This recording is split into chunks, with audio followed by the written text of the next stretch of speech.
been murdered.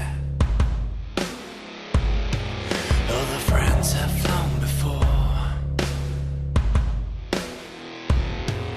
On the morrow he will leave me,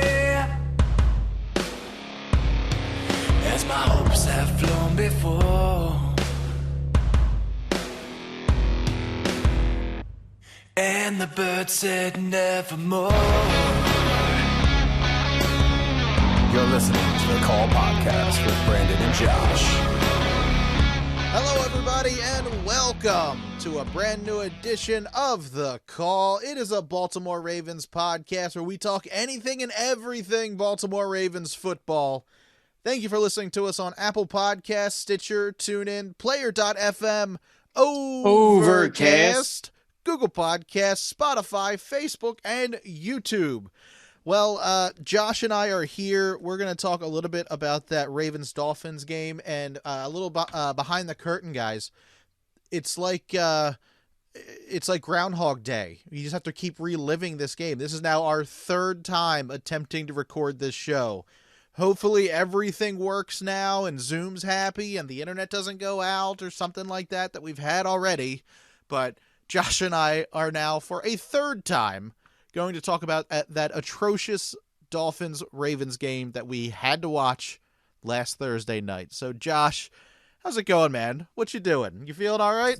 Bro, I'm feeling it. I'm feeling okay. A little bit frustrated with this thing, man, because just when you think you had high hopes for this team, dude, they crashed and burned hard, dude. And I don't know. It's kind of like I don't know where to begin. I don't know where to pick up the pieces. Yeah, this entire season, this team has given us a full hour, if not more, with overtime in each game to enjoy. It's been an up and down roller coaster every single Sunday, but this one was definitely a down. This was a Thursday night game in Miami. This game felt out of hand the entire time. I mean, it felt like the Ravens didn't have a grasp on this at all. They feel like they were undercoached, unprepared.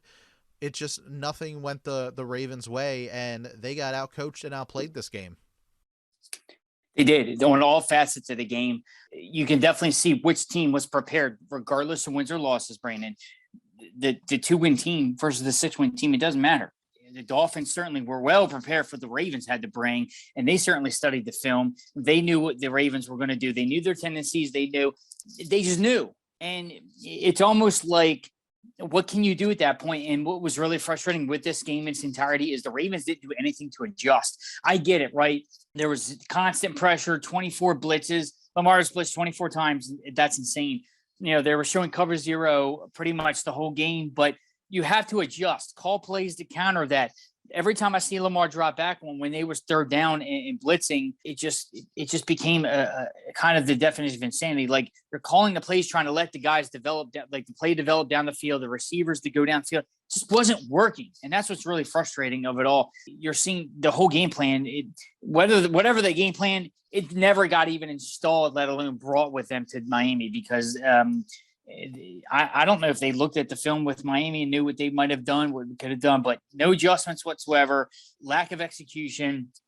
The team looked lost, dazed, confused on all facets, and it was a frustrating to no end.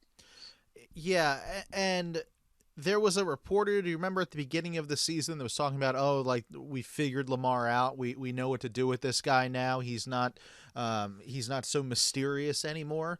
I feel like the Dolphins, they really did do that. I feel like they really did figure Lamar out. They made him completely uncomfortable. They were able to get to him as much as possible. So they were forcing him to throw. He wasn't being accurate.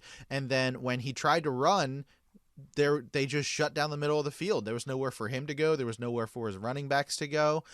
They figured this guy out. They really did. So the Dolphins really gave a blueprint to any team moving forward on how to beat the Ravens. And the Ravens definitely showed that, yeah, we're pretty beatable.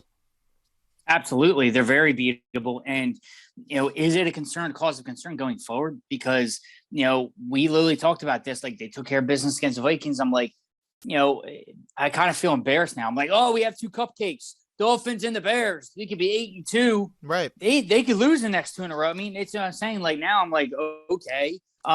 Maybe the Dolphins heard me and says, okay, you want to not take it seriously? Let's take it to them. I mean, but come on. Granted, the Ravens were heavily favored in this game, but every team has had this trip up. Like, the Ravens got theirs. Okay, they finally got theirs because I literally said the Ravens are a top team in the AFC right now. I don't care regardless what the Titans are doing or whatnot or records wise, because the Titans lost to an inferior team. The Titans lost to the Jets. The Bengals lost to the Jets. The Bills lost to the Jaguars. The Chiefs started bad. They've got a 3-game winning streak, but we know they haven't been all together this year. So in retrospect, they got theirs now. So, okay. I mean, granted, a week ago, the Bills lost a 6-9 game against the Jacksonville Jaguars, and the Jacksonville Jaguars were a 1-win team at that point. So right now, I feel like anyone's beatable in the NFL. You got to go out and study your opponent, execute. The Ravens just didn't do that, man. It's just embarrassing all around. I don't know if you saw this stat, and I'm going to pull this up. This was surprising to me. I got to find this. So the Ravens face a lot of pressures and blitzes, as we know. Do you have a realization that the Ravens throughout the game, it says Miami showed, I took some notes. Miami showed cover zero coverage on the defense pre-snap 40 times against the Ravens. And 24 of those times, I don't know if it was 24 with the cover zero coverages, but we know Lamar and the Ravens experienced a blitz 24 times that night. Lamar was running for his life 24 times. Dude, it felt like every other play was sacked. He couldn't get rhythm. Lamar's a rhythm quarterback. Any system, Lamar, Tom Brady, Patrick Mahomes, any quarterback is a system. I mean, look what I think Patriots, because Tom Brady, go back to Super Bowl. The great defensive scheme that Tampa Bay did against Patrick Mahomes. Patrick Mahomes had his worst game of his career. Like, couldn't get anything going. That kind of reminded me of the blueprint. Lamar looked like a rookie, couldn't get it in the game. It was from the top down. Coaches couldn't call the right plays to execute against a blitz. Harbaugh had that dazed, confused, and he looked like he was angry. And it just seemed like the team at halftime didn't make adjustments. I want to know what was said in the locker room at halftime. I wish we can find out, because it was a sad tale, man. It reminded you of the Detroit game all over again, right? Making a field goal, missed field goal, letting the team hang around, couldn't get things going. But even in that game, the Ravens had a double-digit lead and squandered that. It just wasn't their night. It was just flat out embarrassing on a primetime game to do it against an inferior opponent like that. When the whole game, Brandon, I said, this team is too talented, too good to be playing like this to that kind of opponent. I don't even care if they were playing the Chiefs, last Thursday night. You got to execute better. You got to do good. And my dad, bless his heart, he alluded to the game. He loves saying this. You can't just show up, throw your hat on the field, and expect to win a game. That's what the Ravens essentially did. They thought that we could assume things, but what I think in breaking this down, I really think they took their opponent lightly and they didn't do the research. And the Dolphins definitely should film, and you can see which. It's kind of like in school, right? It's like who studied, who didn't. Who did well in the test and who didn't, because you can definitely see who took everything seriously and who actually watched tendencies of film versus the Ravens all walkthroughs in practice. And I just felt like the Ravens certainly didn't handle business the way they should have. Absolutely. No, they didn't. I mean, again, they were outcoached. They were outplayed. Every single aspect of the ball, offense, defense, special teams. And that, special teams is John Harbaugh's bread and butter. This team looked lost out there. They were trying things that they had tried in the past. They didn't make any sort of changes or anything like that. We know the secondary is beat up. We know that Marlon Humphrey is the only guy really doing his job on defense, and the Dolphins realized that. I mean, the Dolphins had 2 injured quarterbacks on the field, both of them, not 100%, and we made them look like Tom Brady out there on the field. The Ravens just they gave up before they even got there. I don't know if it was the humidity or because it was a shortened week, but every team has to go through a shortened week in the season, and every team has to play in the elements, whether it be cold or warm or humid or whatever. So it's kind of ridiculous to kind of give the Ravens that excuse. Now, can they have a bad week? Sure. I mean, absolutely. But I feel as if there should be some sort of fight. And I got to give it to Lamar. he looked like he was really upset on the sidelines. He looked like he was trying to get everybody rallied up. It looks like he was yelling. You definitely saw a fire that you didn't really see a lot from like former quarterbacks like Joe Flacco. He looked like he wanted to win this game, but everything he tried didn't work. There were no secret moves that he could pull out of a hat, nothing like that. Lamar, he got caught up and they knew what to do with him, and he had no support system. That offensive line is non-existent. And No, absolutely. When he was accurate to his wide receivers, they were dropping the ball. I mean, how many of these balls were dropped throughout the entire game? And then that one throw to the end zone to Sammy Watkins, who kind of lost the ball on the lights. Yep. I mean, it was just a comedy of errors the entire night. It was, and they can never get out of that hole. They dug the hole so deep. It was just like, you kind of had a glimmer of hope, right? You're watching the game, and I was watching with a friend of mine, and I'm like, we're sticking there, we're watching the game, watching the score, and it was 15-3, right? And we're like, all right, hey, they could get 2 touchdowns, win 17-15, all is right in the world, right? And then obviously they put the drive together, they scored a touchdown, and immediately you're like, where was that the whole game? They finally sustained a drive and scored 6 points. So you're like, great, right? Pulled it within 5, and you had to feel good. And you're like, now you're like, okay. At this point, you're like, okay, touchdown wins the game. They're within a score. Get a stop, get the ball back, do it again. We go home victors, and we got another comeback win, right? Another one for the books. And then what did we talk about? Their weaknesses, right? The very next drive, they led up another big play. That was 2 of them on the night that led to the scoring drives. They led a receiver, can't remember his name, wide open on the left side, and it was a breakdown of coverage, miscommunication, left you very, very frustrated and defeated, because that was the Ravens' chance, man. And what's very, very unfortunate with all this, even though we understand that the Dolphins scored 22 points, I feel like I'm going to watch this because I know the defense had some big plays and all that, but the big plays continue to be the Achilles heel of this defense. But I still felt like the defense played solid. And you might be like, solid? They left 22 points to big plays, but I'm like, you take away those 2 big plays, they kept them in check. They constantly put Tua and Brissett under pressure. They had some stops when he needed to. There were some big, huge third down stops, but if you look on the offensive side, the Ravens at one point for 0-3 on third down conversions. They did not sustain drives. The Dolphins did a really good job and it was always frustrating, right?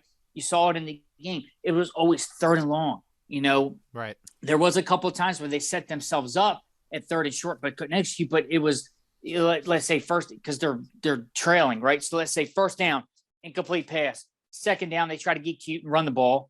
And then it's a snuff for like a 1 or 2 yard gain. Now it's 3rd and 8, 3rd and 7, 3rd and 9. Now they're passing it, and then they're bringing a 0 blitz, and Lamar couldn't get the playoffs. So it was like that's kind of what you've seen every other possession the Ravens had, or every possession. It was first down didn't work, second down was a dud run, or first down was a dud run, the second down was a incomplete play or a play that didn't work, and they could not sustain the drives. And then you look at, and especially like just what happened this past Monday night.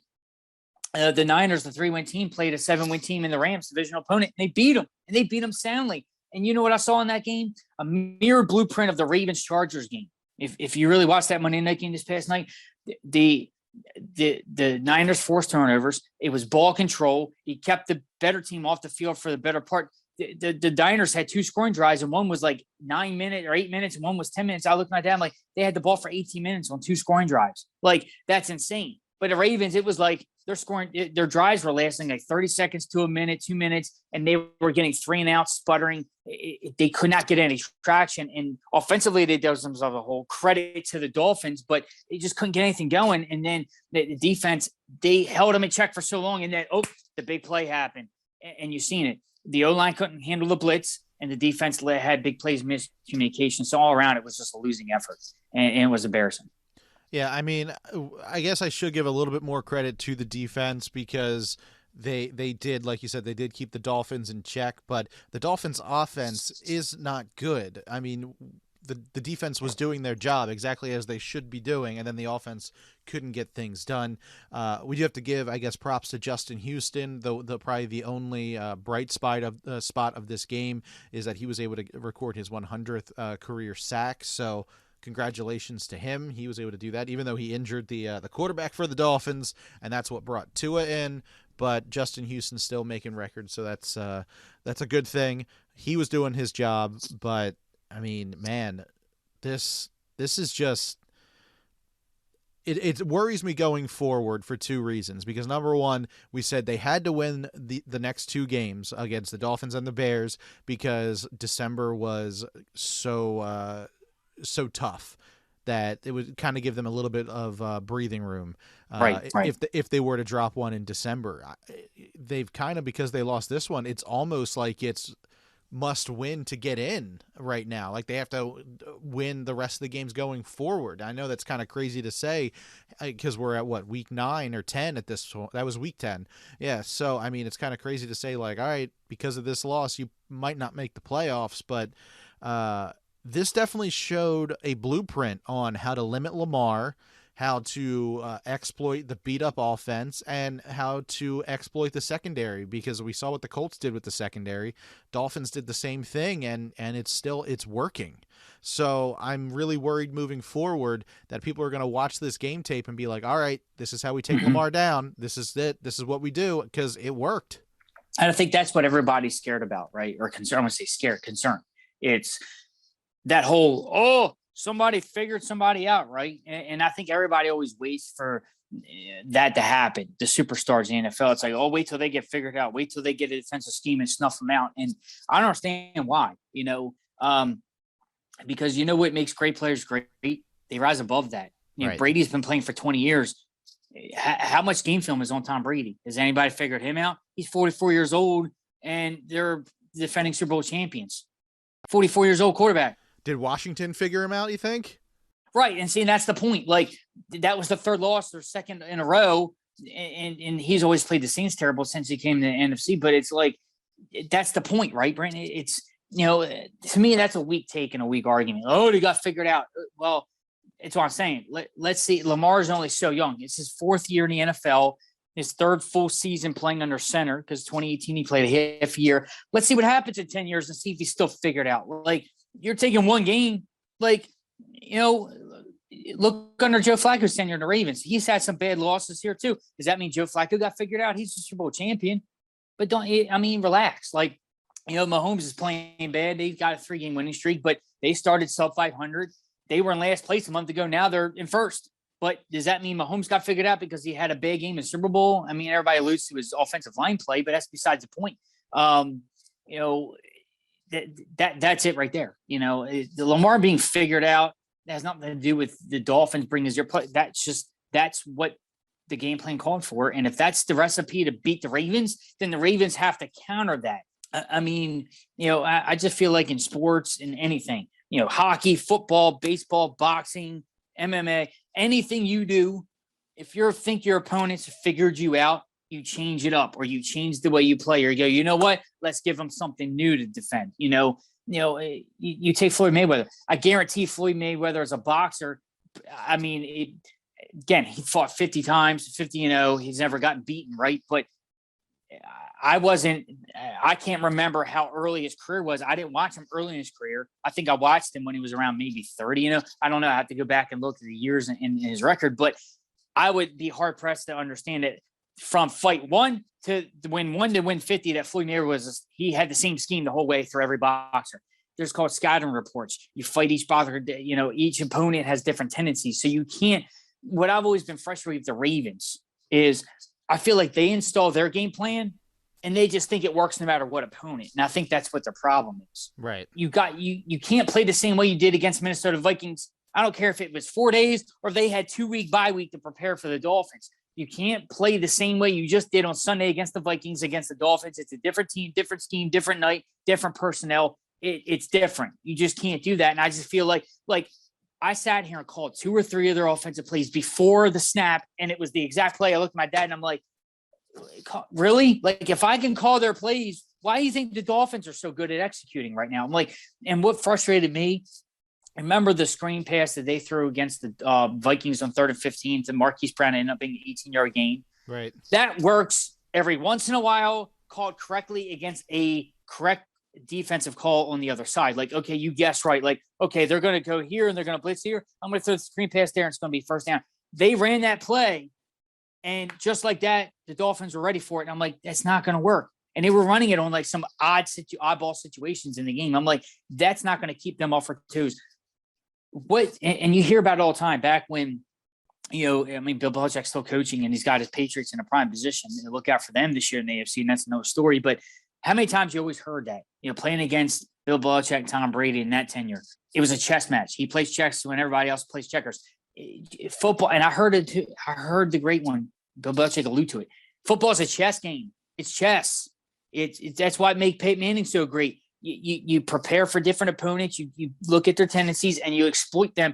And that's what the Dolphins did correctly. And I just felt like the Ravens thought they can just show up and, we can just hand the ball off to our running backs. Lamar can do his thing. And we're going to run the same exact suite of plays that we did against the Minnesota Vikings. And we're going to win this football game by 20 points. That's not going to happen. Reality check. They got their butts handed to them. They got punched in the mouth, and they better wake up or the Bears are going to do the same thing. That's it right there. And let's jump right into it. Let's start talking about this Ravens-Bears game. Obviously, I think we're both a little worried about what is going to happen in this game because the Bears have some great defense players, and they can get to Lamar as quickly as the Dolphins, if not quicker. They love to sack the quarterback. They're really good at it. So how do the Ravens prepare for this, prepare for the Bears defense moving forward? Because it's going to be a rough one. It is not going to be easy for this offense to get plays done. While the Bears aren't the greatest team in the world, they still are a major threat to the offense. You ready for it? Let's do it. This is going to be earth-shattering. Here we go. Watch the film on the Bears and prepare for the Chicago Bears. I mean, how hard is that? I mean, I don't know what goes into film study. I would really love to just be a fly on the wall or just observe a week in the life of an NFL what goes into preparation for an NFL team, like opponent, like film study, what the meetings are like. I would love to know. Short week, long week, I don't care, because they better not do the same thing I just called them out on, is don't go in the field installing what you've always done and think it's going to work. The Chicago Bears almost beat the Steelers. Remember that. Almost beat them. They didn't win, but they almost beat them. And they were losing mightily handily throughout the whole game 2 Monday nights ago. They had the lead right in the game. Of course, as it always happens in Steelers folklore, you give Big Ben too much time and they win the game. It's always how it happens. But they had to lead 27-26 late. So Justin Fields is a bona fide rookie. He has his moments, has his bright spots. He had a Lamar-like scamper earlier this season. It was awesome for a touchdown. The offensive side of the ball has been very inept for the Chicago Bears too as well this year. I, for one, because I have shares of Allen Robinson in fantasy, and he's just had a bad, dismal year with the quarterback carousel with Andy Dalton starting. Now it's Justin Fields' turn, and the running game with their banged up running backs. Trey Cohen's been on the PUP list. They just finally got David Montgomery back. I know Khalil Herbert was running the ball solidly over the last few weeks for them, but defensively, you better watch out because they still got Khalil Mack on that side of the ball. We haven't seen him in a couple of weeks. Is there any news that he's going to be coming back? Interestingly, so if he ends up being out, that's a huge win for the Ravens in that category because he's the heart and soul and a heartbeat of that defense. As we know, solidly could easily be a future Hall of Famer for the Bears, obviously. So just the way they run that defense, you got to prepare for it, and you got to prepare for a heavyweight fight. I don't think this game's going to be close. I think this game's going to be close in realm of scoring. I think, both teams right now, especially how the Ravens are coming off that performance and how the Bears with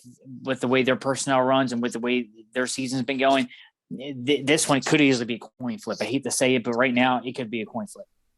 And looking at the injury report for Wednesday for the Ravens, Bradley Bozeman and Lamar Jackson both did not practice due to illness. Marquise Brown, he did not participate for a thigh injury. Justin Houston had the day off. Jimmy Smith had an hip issue. He did not participate. Brandon Williams, who has missed the last 2 games, he did not participate with a shoulder injury. Tavon Young did not participate with a foot injury. And Patrick McCarry and Latavius Murray, they were both limited in practice. But after reading out those names, did you realize that there is one name missing from that injury report, and that is Nick Boyle? Yes, finally. Nick Boyle, it seems like he was a full participant, and it from what I'm understanding, it might be that we may see him in Chicago on Sunday. So what does that mean to get a guy like Nick Boyle back on the field?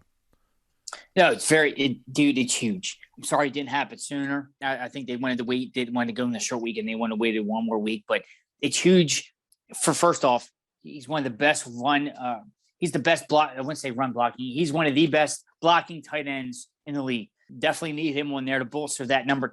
Not only that, but number 2 adds another repertoire for the passing game, pass catching tight end as well. Huge. Especially with the way this O-line's been playing, that could definitely do some good there with not only countering the blitzes and covering that, but obviously giving Lamar a little bit more time to let those plays develop. Definitely, I'm very excited to see him back, and that's one that we definitely needed coming back at this point in the season. Yeah, we know that Lamar's favorites are Mark Andrews and Hollywood Brown, and this just gives him another weapon to target and another. Absolutely. And like those guys had trouble catching the ball last week. Hopefully Nick Boyle, he's well rested. He's ready to get out there. Let's see him catch a ball, or let's see him making some blocks so Lamar can run a little bit too. Absolutely. That's what we want to see for boy Nick Boyle. You asked about Khalil Mack. He's missed the last 2 games before their week 10 bye. Apparently, he did not partake in practice for the Bears. He's still dealing with a foot injury. And head coach Matt Nagy said earlier this week that he hopes to have Mack able to turn on the field this week. And not only that, but him and Allen Robinson have out of practice for the Bears. So there's the 2 stars for the Bears to watch out for this week. That would be huge on both offensive and defensive fronts for the Ravens to have those stars out. Again, never want to see anybody hurt, never want to wish for injuries. But, hey, if these guys can't go, it's a leg up for the Ravens in that category, and we'll take it as it can get it. We'll see how it shakes out for the Ravens. But, traveling the Soldier Field mid to late November, it's going to be tough, man, especially coming off the hinges of we get that mini bye week to get preparedness and ready and healed up, and we got some players back. But who's not making the trip and right now has gotten released, Le'Veon Bell has been a surprise, not really a surprise release. I think surprised many that it was just like people were texting me like, oh, Lev Bell got released. And you're one of them too. And I'm like, not surprised, just based on his performance. He wasn't getting it done. Right. And it's funny to me because immediately Tyson Williams' name was brought up saying, okay, now this is a shot for Tyson Williams. I don't necessarily think that's going to be the case. Did you hear about Harbaugh's comments about Tyson Williams? No, I didn't hear that. What did he say? Very, very telling what Tyson Williams. And this is probably why we haven't seen him. Just like Le'Veon Bell wasn't contributing, there hasn't been anything said like this about Lev Bell, but we can understand why he was released, right? This is Harbaugh. Head coach Harbaugh provided some insight on the running back situation heading into Week 11 game against Chicago Bears. Quote, every player just has to contribute and perform and produce when they're out there, and that goes for any player, Harbaugh said. So if you're a running back, you need to run hard. You need to break tackles. You need to get yards. You need to pass protect. You need to run the right route out of the backfield, catch the ball, and get up the field. So he was actually calling Williams out pretty much because it was basically suggesting what basically Tyson Williams needs to do to get back on the field and get in good graces with the offense. So he alluded to that, and it said, and he went on to say further, if you're in the rotation, special teams sure would help you. So you can take that for what it is, doghouse or not, but hey, there's a reason why Tyson Williams isn't on the field healthy and young as he is, and Le'Veon Bell got released. It's just the Ravens are just really struggling running back, as we know. Losing Dobbins, Gus Edwards, and Justice Hill doesn't do you any good, and then replacing them with what they need to. Now, granted, Latavius Murray is returning. With the release of Bell, you have to hope that Latavius Murray is seeing him in the practice field and returning. That is the goal and the anticipation that either starts or plays in some capacity Sunday. We shall see. But Devonta Freeman is probably right now it's his job under the running back starting at this point. But Ravens got some work to do, given their offensive schemes. See what happens with Latavius Murray's situation coming back in. Yeah, the running back situation, that is not a good one for the Ravens, and it hasn't not been at all. this entire year. I mean, it's been crazy. Everything that's happened with J.K. Dobbins and Gus Edwards going down, and to see Tyson Williams, that's a real shame because he's a guy that really has a chance in front of him. You think he would be a starting running back anywhere else right now if it wasn't for all the injuries going on, and if he's not putting in that full effort, then he doesn't deserve that jersey. So it's ridiculous that he's getting the shot and kind of throwing it away that way. Le'Veon Bell, I mean, I was never a huge fan of him coming in. I just didn't like his attitude. But from what I understand, he's been pretty well received with the locker room. He's getting along with most people, I believe. I mean, look at how excited Lamar was when Le'Veon Bell got that touchdown and was doing the shadow boxing. Lamar was doing it right there with him. So it's maybe he comes back on in a practice squad capacity in some way. I don't know. But obviously the Ravens aren't happy with their running back situation, and they're doing what little they can do to try to improve it 10 weeks into the season. So we'll see what happens. But yeah, Le'Veon Bell released he seemed gracious, in his tweet to the team and the city and everything. So I mean, maybe he is a different guy than he was a couple years ago.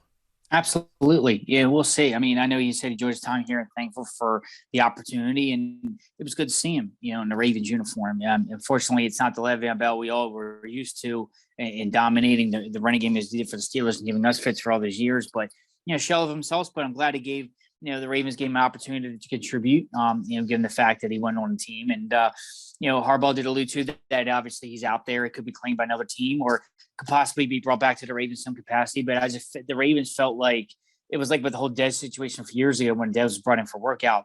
The Ravens felt like at that time that he wasn't ready, and then he finally got his chance last year. Contributed, obviously scored a touchdown or two, and obviously was released at the end of the year. But it's just I know he scored a couple touchdowns for us, got in the end zone there, and did his thing and helped us out. But the Chargers game was kind of like, the end all be all. Like it was like the Chargers and Vikings game I felt were his best two games a little bit. And obviously he got in the end zone there, but we'll see how it shakes out. But we wish him the best. But again, it was cool to see him in the Ravens uniform for a couple games. Yeah. Now looking at, like you said, Justin Fields, he's pretty much a rookie QB at this. I mean, he is a rookie QB. What's it going to mean if Brandon Williams, who has missed the last two games, still isn't practicing? If he sits out yet another game, that's got to kill our defense a little bit and gives Justin Fields a little extra time to get the ball out and is able to throw. I kind of feel like we're missing that big body to kind of get to the quarterback. Yes, we have guys like Justin Houston and Calais Campbell, both that are doing really well on defense, but having Brandon Williams there be that other big body to kind of make Justin Fields uncomfortable, that's going to be a big loss. Oh, absolutely. It's going to be a huge loss. And, I'm curious to see how that's going to be impactful going down the line. I mean, what do you think in regards to, how that might shake out for us? I think if you do have Calais Campbell, Justin Houston there, we should be all right. But Brandon Williams in the long run, this guy is injured a lot. I mean, he missed how many games last year? He's on his I kind of responded to some of our listeners on that. I said Brandon Williams is often injured. On the Call Facebook page, we had some interactions, and I kind of alluded to it. That's why I want to hear what you thought, because that's my thing. He's good when he's been out there and solid for us the whole time, but and I guess Brandon, that can go for any player, right? Sure. So if they're injured, they can't really contribute, and they're only good as their healthy self. But at some point, it's like you have to look at maybe moving forward. Is kind of where I was going with that. It's like maybe like, all right, now you're too often injured. We got to move on and get somebody better in shape and healthier to contribute. And we understand it's a business, it's a money thing. Who knows with his tenure and under contract, that's another story. But I'd like to see him out there. He's he's been always a fan favorite, and he can certainly, he's certainly solid for us and dominant when he's out there. But just like with the Ronnie Stanley situation, Ronnie Stanley, that's 2 out of 3 years. He's been hurt. He got to make a contract. What do you do there as well? So there's a lot of there's a lot of key star players that are oft injured that the Ravens have to make decisions on. Well, looking at this, Brandon Williams, he is in the last year of his 5-year contract extension that he signed in 2017. So the fact that he's missing 3 games this season and that he hasn't really been playing that well the last couple of years, I have to assume his time in Baltimore at the end of this season, that's probably it for him.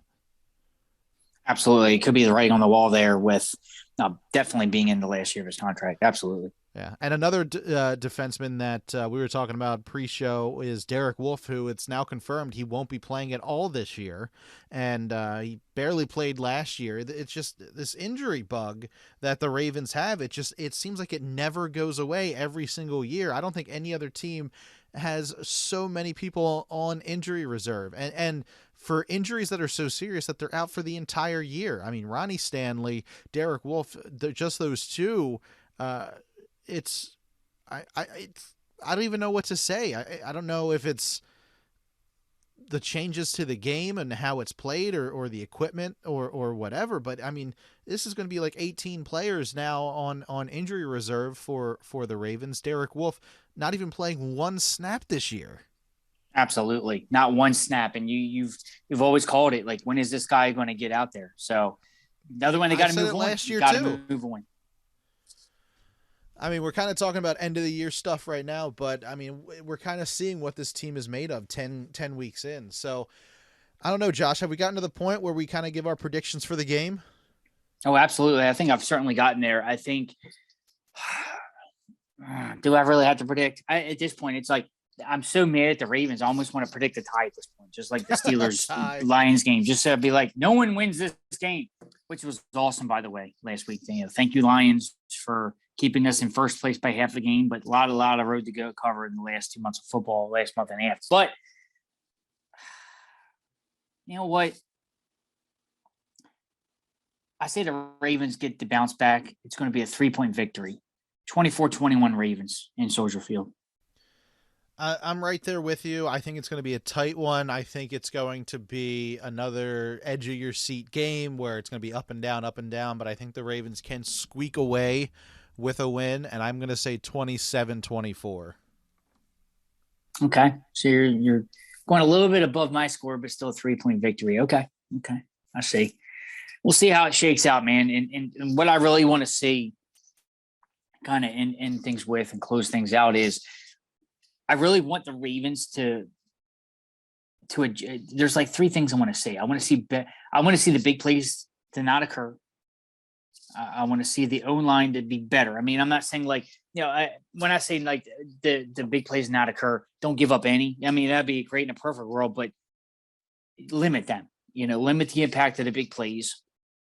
I want the O-line to play significantly better than they have been. Maybe giving Lamar some more time in picking up the blitzes and everything else. Nick Boyd out there is going to be helpful. If that certainly comes to fruition, it looks like it's trending that way. But we'll see. Don't want to guarantee anything here because nothing's pretty much set in stone at this point yet.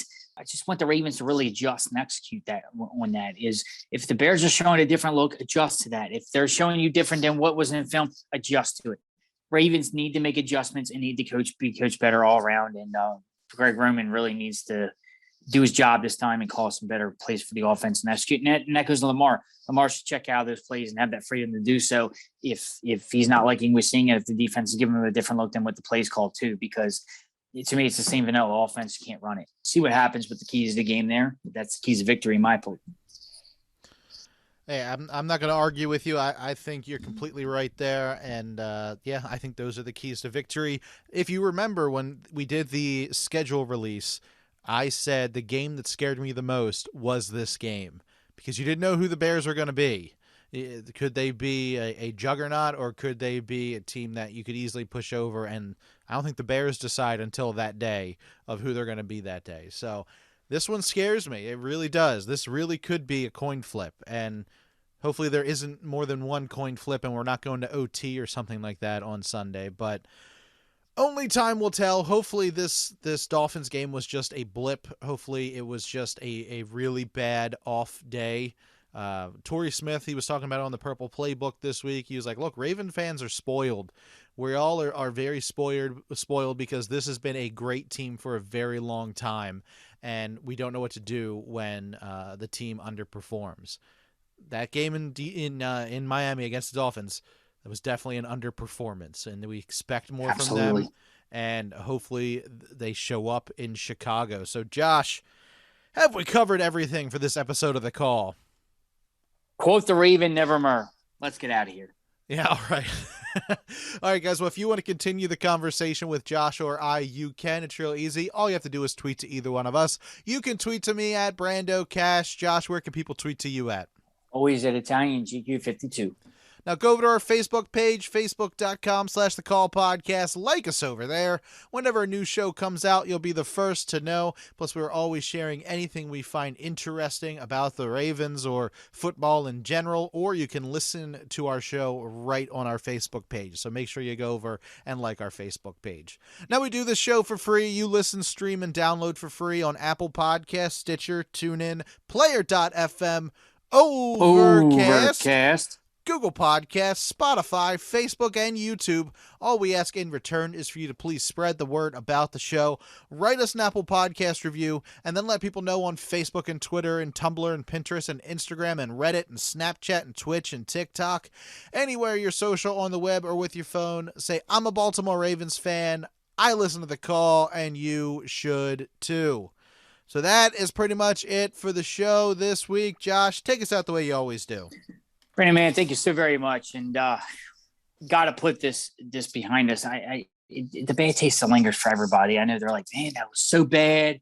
I'm embarrassed to wear my Ravens gear on Purple Friday. I know fans have been taking the extremes, and I get it, right? It just was embarrassing to be associating with that. And what the Ravens needed to do was show us that it just was a blimp on the radar, didn't mean anything, and it wasn't the reflection of their true identity and how they can really perform. And that'll show going forward, right? And we're going to see how it plays out. And what better way to do it than against the Bears? You know, we got to see the game team back on track to give us hope for the remainder of the year. Because, listen, we understand that after the Bears game, not even calling out the Bears as an inferior opponent. I mean, we understand, they're definitely not an opponent that's going places this year. But given the state of the NFL, as we talked about it before, anybody's beatable. I don't think there's any clear-cut winner. NFC, AFC, everybody's had a share of at least like one embarrassing loss or two embarrassing losses or more. It hasn't, and there's no dominant team, just put it that way. And the point is the road doesn't get easier for the Ravens. I mean, right after the Bears, they play 3 straight AFC North opponents, 2 out of 3 against the Browns. They have 5, and that's 3 out of the remaining 5 games against the AFC North opponents. The division is far from settled. Granted, Steelers did help us out against the Lions being tied. We're half a game lead in first place, but still a long way to go. Still got to play the Rams. Still got to play the Packers. It doesn't get any easier, and it's just going to get tougher going on. So with that remaining schedule, Ravens need to get in gear, or they're going to be outside looking in for the first time under Lamar, not going to the playoffs, not enjoying anything this year. And we can sit here and say woulda, coulda, shoulda because they start off so good. At a 6-2 record. So got to get it in gear now. It starts in Chicago. How about it? Ravens flock. Let's travel to Chicago, Windy City, and let's escape with that 7th win, shall we? Let's put it all behind us. Baltimore Ravens, let's fly high.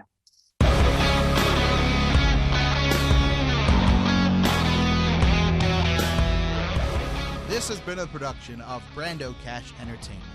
Music by Brad Lepore and Daniel Kelly from the DBK Studio. For more information, go to brandocash.com.